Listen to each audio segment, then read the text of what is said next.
दोस्तों, क्या आप जानते हैं कि चैत्र नवरात्रि क्यों मनाई जाती है? क्यों पूरे भारत में 9 दिनों तक दुर्गा के 9 रूपों की पूजा की जाती है? इसकी शुरुआत एक ऐसे भयानक असुर से हुई जिसने देवताओं तक को हरा दिया था। उस असुर का नाम था महिषासुर।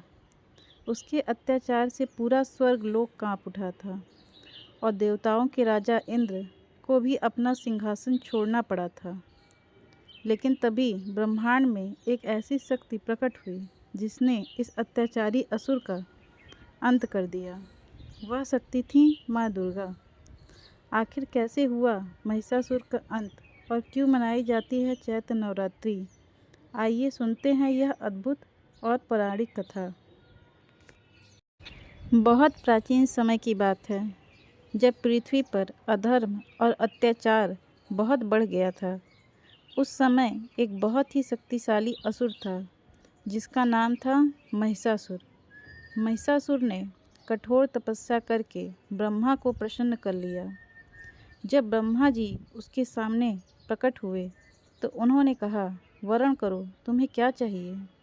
महिषासुर ने बहुत चालाकी से वरदान मांगा, हे प्रभु, मुझे कोई भी देवता या असुर न मार सके। ब्रह्मा जी ने उसे यह वरदान दे दिया। वरदान मिलते ही महिषासुर बहुत अहंकारी हो गया। उसने देवताओं पर आक्रमण कर दिया।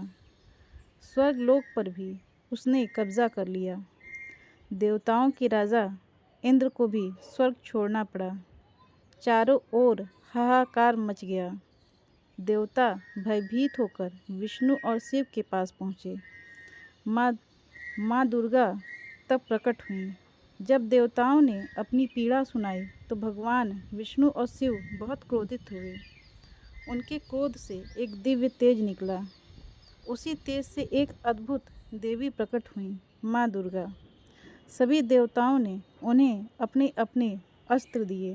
शिव जी ने त्रिशूल दिया, विष्णु जी ने सुदर्शन चक्र दिया, इंद्र ने वज्र दिया, वरुण ने शंख दिया। देवी दुर्गा सिंह पर सवार होकर महिषासुर से युद्ध करने निकल पड़ी।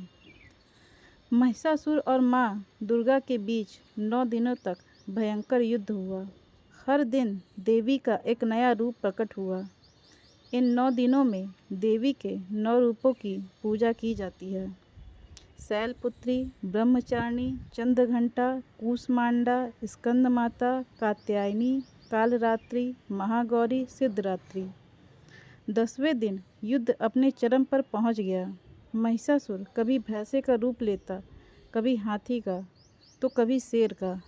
लेकिन अंत में माँ दुर्गा ने अपने त्रिशूल से उसे मार दिया। उस दिन अधर्म पर धर्म की विजय हुई और इसी कारण हर साल चैत्र नवरात्रि में माँ दुर्गा के 9 रूपों की पूजा की जाती है।